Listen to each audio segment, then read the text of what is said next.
Hello everyone and welcome to What is Horizon Forbidden West? We shall find out what the game is in a second, but first a little public service announcement in the fact that if you're thinking of purchasing this game, the PS4 and PS5 copies are pretty much no different. So if you get the PS4 version, physical edition, then you can get the PS5 upgrade for absolutely free, but the PS4 physical edition is usually cheaper. I got this for £20 cheaper than the PS5 version, so that's what I got. And I got the free PS5 upgrade. I'm playing this on PS5 at the moment. But the digital version gets a little bit weirder. So the PS4 digital version, which is cheaper than the PS5 version, also comes with the free PS5 upgrade. So the PS5 digital edition, there is no point in you actually purchasing it. You're just going to spend more money for the exact same thing. So be careful of that. Otherwise you might get swindled a little bit. I think it stems from a promise that Sony made about free upgrades and they couldn't really go back on it for this game, but I think in the future they're going to be making the PS5 upgrade a single time purchase, which is fair enough. But this is the sequel to Horizon Zero Dawn, which I personally really liked. I liked the gameplay. I like the open world gameplay, but it's a bit strange. I didn't like the story, but I liked the lore of the first game. So what do I mean by that? The story of the first game, as you can see, we're a little tribal lady, and she's talking over me right now. How rude, Aloy. But there's a lot of tribal politics in this game, which I didn't really like, but there's a lot of background world lore, which is really, really good. So, no spoilers, but this game is a post-apocalyptic game rather than a prehistoric game. But yeah, the overarching world lore was much more interesting than the actual story, and I think it's kind of the same in this game so far. The overarching lore is much more compelling to me, I think. But yeah, the game, as you can probably tell, is absolutely beautiful. It's probably one of the best looking games I've ever played in my life, which is saying something. Like I said, I'm playing on the PS5 version. There are some options that you can change the visuals with. So I'm playing on performance mode at the moment, which is a 1800p checkerboard resolution at 60 FPS.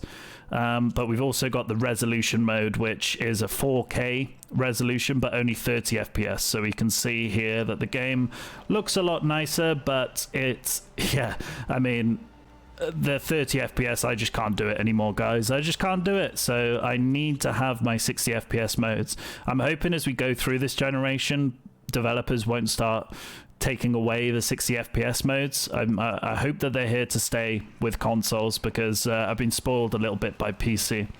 I think something's about to spot me over there. But yeah, we're playing as Aloy, who is a very special character in this world.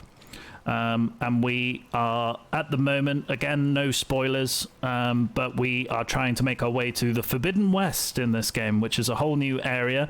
Apparently a lot of very interesting, varied biomes. If we have a look at the map quickly, we can see exactly how big the area is. So I've just walked from the village now to this area, which, was a little bit of a walk. I was a bit stop and start. But this is the area I've uncovered so far, and this is the whole map. Oh my god. There are a lot of areas for us to explore, which is quite exciting. A lot of question marks on the map, which is typical open world. We've got little fast travel points and a lot of side quests as well. I think in the first area here, I've picked up about 3 or 4 side quests so far. So my OCD brain tells me to do all them first before continuing on with the main story, as I'm sure a lot of people can attest to. But I've been playing for 2 or 3 hours at the moment. It's got a good little tutorial area, which sort of sets you into the world. I think if you haven't played the first one, it's going to be quite difficult for you to understand what's actually going on in the wider scope of the world, which is a bit of a shame, really. But I don't think it's absolutely necessary. So if this is your first time getting into it, then you may as well give it a go.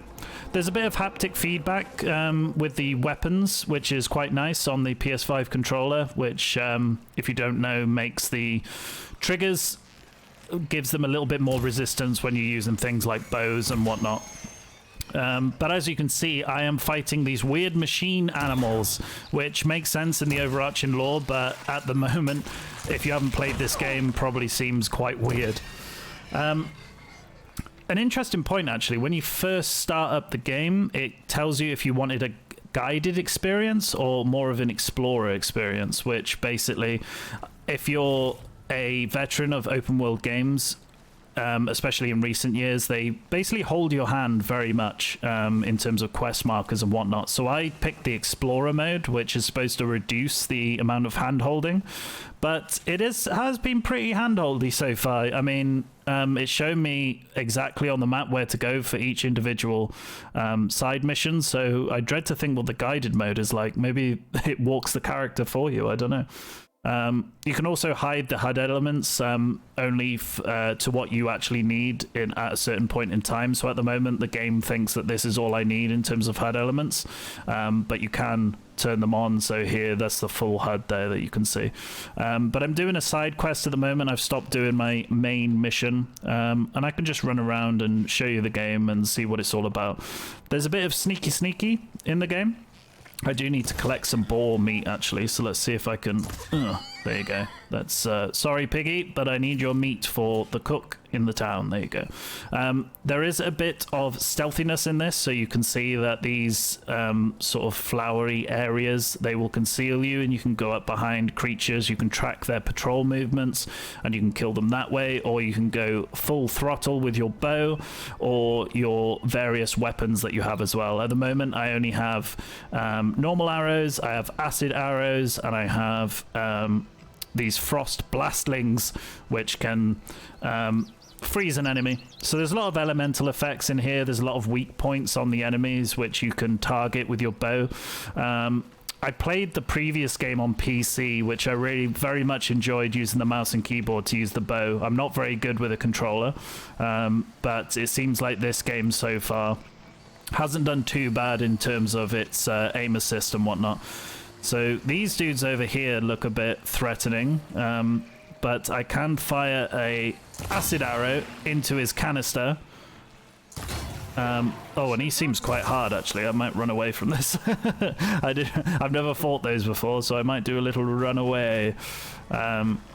We can hunt some more animals and pick up some more stuff. It looks like he's not going to let me run away, though.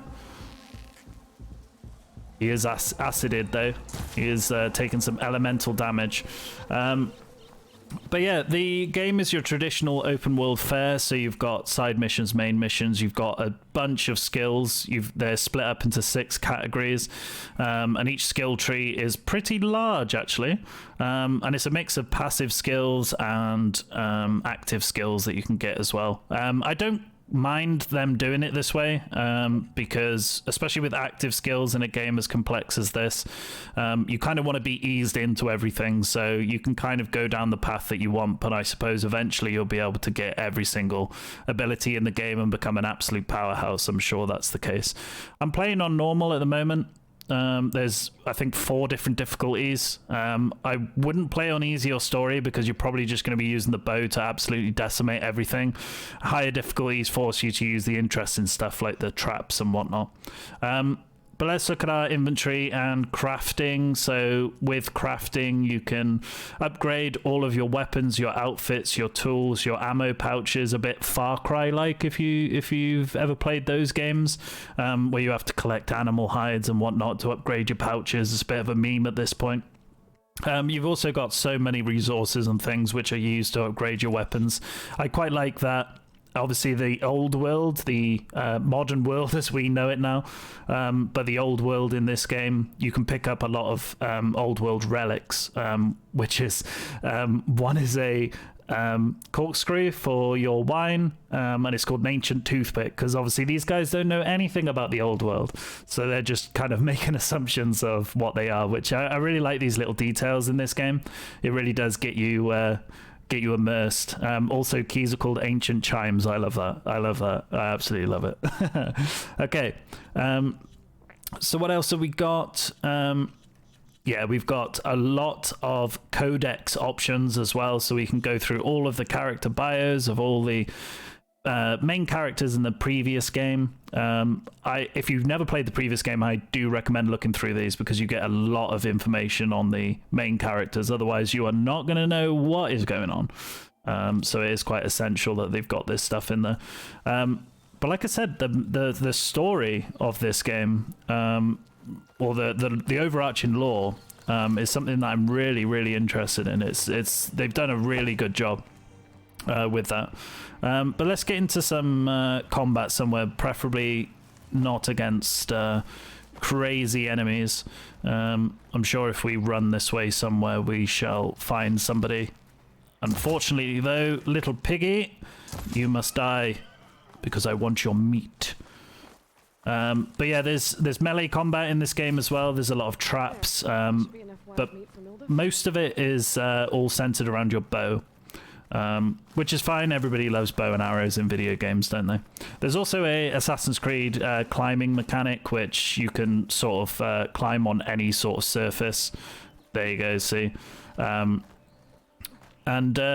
I mean, it gets you around. It's quite nice. You don't get any stamina bar like in Zelda Breath of the Wild, so you can kind of climb everywhere. I know Dying Light recently only let you climb for a certain amount of time before you would fall off whatever you were holding on to, which was a bit annoying. Let's see if we can not get caught by these. We can also scan enemies as well and learn their patrol patterns. So Aloy's got this focus, which is from the old world and helps her out with scanning things. Oh god. Let's go under this bridge, shall we? Okay, there you are, Scrounger. Oh god, you're pretty close. Don't look at me. Don't look at me. I don't want to be looked at. You're invading my personal space. Right, okay, so this dude up here.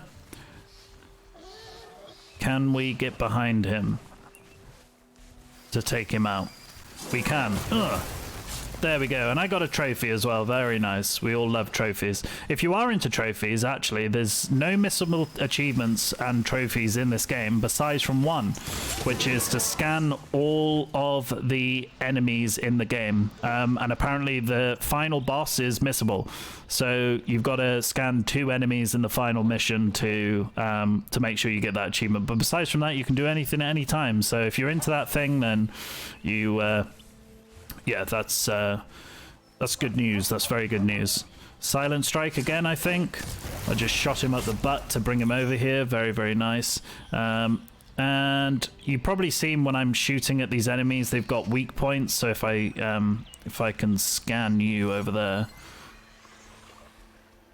it should be able to... There you go. So it gives me a load of information of what they're weak to elementally, where they're weak. Oh, is something looking at me? It's you, isn't it? It's you through there. So yeah, I mean, the combat in this game is very good. It gets much more complicated. I think I'll try to shoot this off your back, and then I'm going to go in with you. Ugh.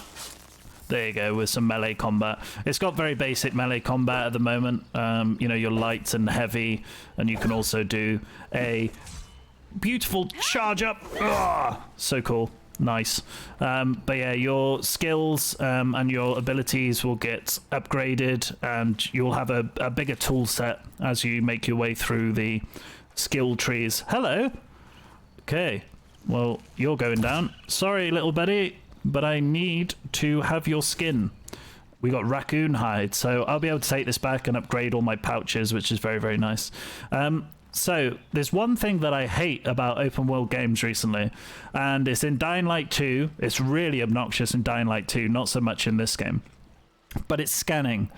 So, I think it was Batman Arkham Knight that popularized this with its detective mode, but every single open world game has a scan now. And it just makes you constantly scan everywhere, because you want to see exactly what's in the world. Which... is just so annoying because constantly you've got this little beep going off, you've got this radius that emanates from you, and everywhere you go, now I'm outside of that radius, I want to scan again because I want to see if there's anything I can pick up nearby. There you go, there's some herbal berries here. Herbal berries? Medicinal berries, I mean. So yeah, it's one of my pet hates with open world games recently is the fact that this bloody scanning mechanic is in everything, and I don't think anybody thinks it's fun. Does anybody think that's fun? I don't know, but it's not a deal breaker anyway. Oh, hello. Hello, it's just me. I'm gonna acid. No, in fact, I'm gonna use my balls of ice on you. Ugh. So this makes an enemy brittle, so then I do more damage with my melee attacks. But I've also, ow, I'm also making myself chilly. Oof. Ouch. Okay. Something is looking at me, but I don't know where from. Let me get into the, hello. You're just coming over to see your dead friends, aren't you? But this game looks amazing. Like, it's just, I don't know if the YouTube video compression is going to do it justice. I think not. Whoa, hello. Ow, need some health. Ugh. Have it. Get iced. Okay, so we can quick craft as well on the fly, which is very, very nice. Don't have to go into a menu to do it. And it's very, very quick. Although you do need to keep collecting wood and other consumables throughout your travels to make sure that you've always got something there to craft with, which is fine. It's part of an open world game design, I suppose. But yeah, I don't think there's much more left to say, to be honest. I mean, the scanning annoys me. It's probably the only negative I've got about the game so far. I hope they don't go too much into the tribal politics side of things with the story. I'm sure they will, but I want more old world stuff. Luckily in the tutorial they had a lot of old world stuff, which I think is going to be central to this story, so we shall see. We never know. Obviously I've only played it for 3 hours so far, so the weaponry that I've got access to is not there, let's say, completely. But yeah, take my word for it as a veteran of Horizon Zero Dawn in the fact that the weaponry is very, very cool. We get things like trip casters, trip mines and things later on, which are really, really fun to use. I've also got these little traps as well, which if you follow an enemy's patrol path in the way of their little patrol, you can put a little trap down. And it's a little balloon, look. It's a little balloon with, I don't know, a little bomb inside it, I suppose. So the enemy walks into that and it takes them out, does massive damage. But let's dismantle that because I don't want to run into it on my travels. But yeah, that's pretty much it, guys. If you like the look of this game, I haven't done any missions in the game. As you can see, I've completed a couple of fetch quests so far. That's not a reflection on what the side quests are like. The side quests seem to be quite involved. There's a lot of cutscenes and things to do with the side missions so far, which add a bit of character to the various places, so I haven't been too disappointed with them so far. Although I will say that there is an amazing minigame in this, which I think is called Machine Strike. And it's basically a CRPG combat simulator. So you get various pieces, you can lay them on a board, and then you're basically playing Final Fantasy Tactics or kind of Fire Emblem or something like that.